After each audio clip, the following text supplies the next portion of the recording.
Fuck. We're gonna need some kitty litter, aren't we? Yeah, go get us some kitty litter.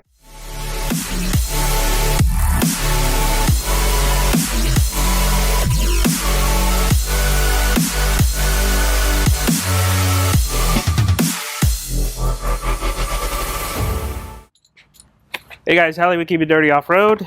Today we are doing the Raptor's first oil change. We just got it. Why am I doing an oil change right away when the typical interval is 10,000 miles? Well, it's because we just got done with the braking process. If a lot of you guys have had vehicles for a long time, ideally after you get done with the braking process, which from a vehicle could be anywhere between 300 to 1,000 miles or so, you want to do an oil change to get all the nasty stuff out. You know, when an engine first starts building up and doing its thing, there could be metal shavings, there could be a bunch of stuff in there. So it's a good idea to go in there and do an oil change right off the bat once that braking process is done, so you have fresh oil in there with no, contaminants that can cause any damage. Now, as far as what we're going to be using is, we're going to be using the Wicks oil filters. I'm a big fan of these filters. I've used them for a couple years now. You ever seen a lot of the YouTube videos out there comparing the Wicks filters with the rest? It's a really solid filter. Now, normally I do Mobile 1 as far as the actual oil, Mobile 1 synthetic oil. But this time we're going to be trying out AMSOIL's synthetic oil, the signature series, the high mileage one. Kind of want to try these out. AMSOIL has a couple different oils. They have this one, they have a boosted oil as well. So I think for this first oil change we're going to try this one, and then maybe later on we'll try the boosted oil change later as well, just to see how the truck performs with it. I mainly wanted to try AMSOIL because I've read nothing but good things about it. I've seen a lot of videos on there. It's a really high quality oils that the company provides, so I want to start using them in the truck, and we're going to try them out, see how they go. So let's go ahead and get started. First thing we're going to do is take off the little plate and get ready to do the oil change. Alright, we're going to check the oil level to see where we're at before we get started. Oil looks really clean. So you guys can see we don't really need to change it, but we're doing it anyways.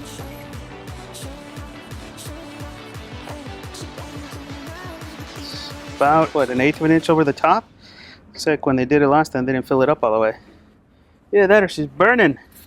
So since this is the first time, we're gonna go ahead. We're also gonna go ahead and open up our oil cap so that we can get all the oil to drain out. Next, we're gonna get underneath and do what we gotta do. What size is it? 10 millimeter? 10 millimeter. So see that little flap that he's working on right off the skid plate? You need to get that removed. 2 10 millimeter bolts are on that thing. It's right behind the lower control arm. This is all on the passenger side.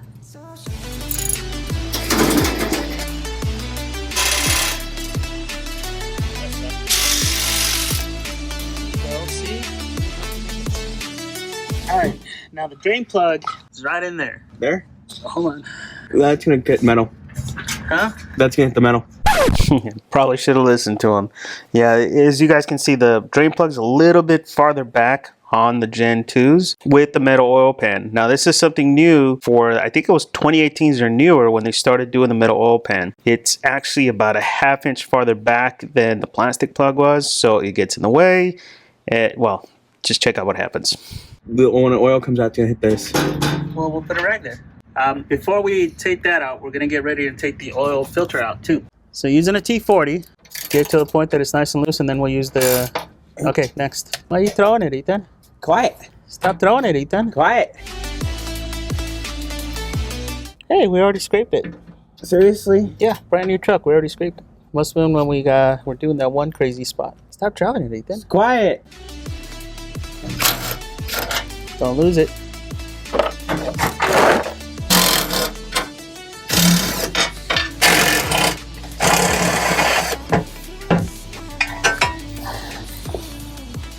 You see the oil filter? It's way the back there.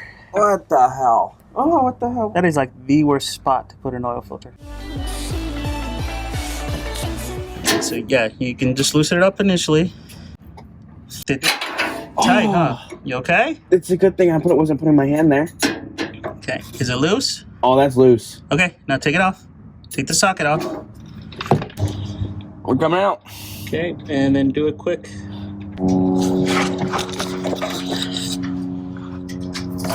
Yeah, see what I mean? I try to save the bolt because it's gonna... Oh, damn. Yep. Oh, damn. How am I supposed to do this? Just leave it like that, that's fine. Look. Yeah, that's fine, that's fine, that's fine. Out of the way, get out of the way. Yeah, I'm trying to move. You're in the way. Fuck. It's because we're at an angle. They really fucked up the new design. Yeah. We're gonna need some kitty litter, aren't we? Yeah, go get us some kitty litter. Go get it, Jack. Ethan, hurry up, Jack. Right away. Put it on the back of the truck right away, bud.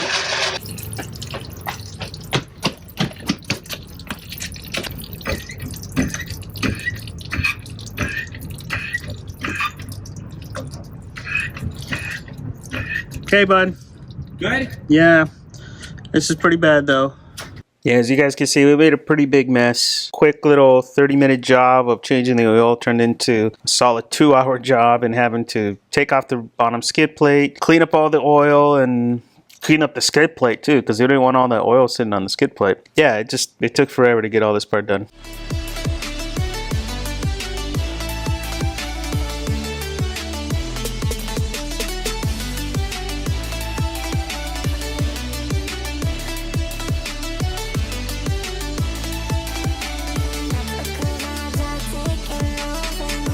When we started doing the oil filter, rather than make a mess like before, we decided to put a piece of cardboard. There's actually a little funnel that sits right under the oil filter to let all the oil come out.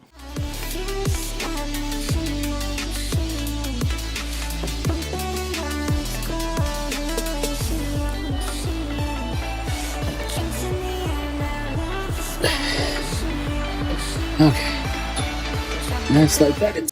Now, you ever wonder why that center skid plate has a cutout in it? Well, this is why. When you take off the oil filter, the oil is going to drain out a little bit. So it has two things. It has a cutout in the skid plate so that the oil can drain out the bottom, and then it has a little funnel to catch all the rest and have it come out the front through that opening.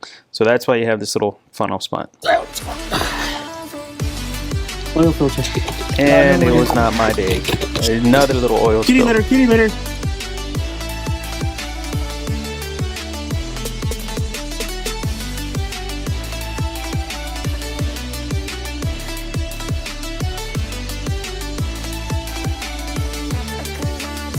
Tightening the oil filter, even taking it off is a pain in the ass. There's not much room in there, and you're basically with your arm fully extended just trying to get in there. With the right tool, you'll have no problem getting the oil out.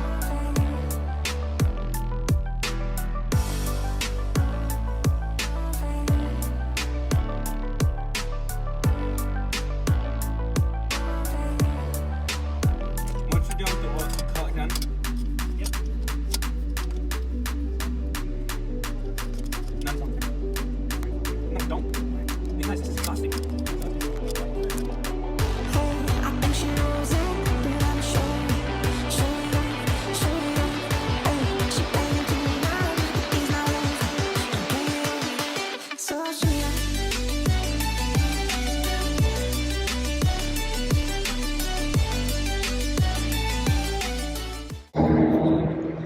So overall, it doesn't look too bad.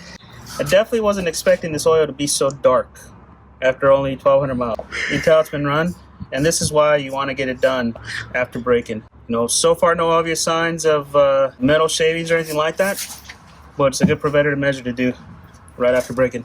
Now when in reinstalling cover back on, make sure all the clip nuts are properly aligned.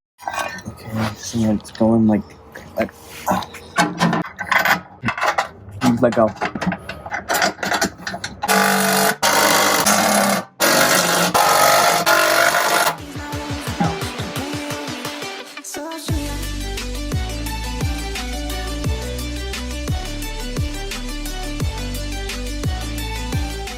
Now you're going to need 6 quarts to fill it back up. According to the owner's manual, it's 5W30 and 6 quarts to do it. And I highly recommend that you go with the synthetic brand.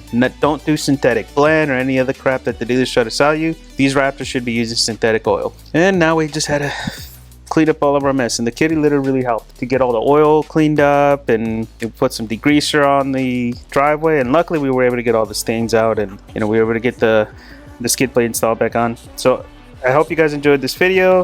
Hit the like, don't forget to subscribe, and we'll see you guys on the next one.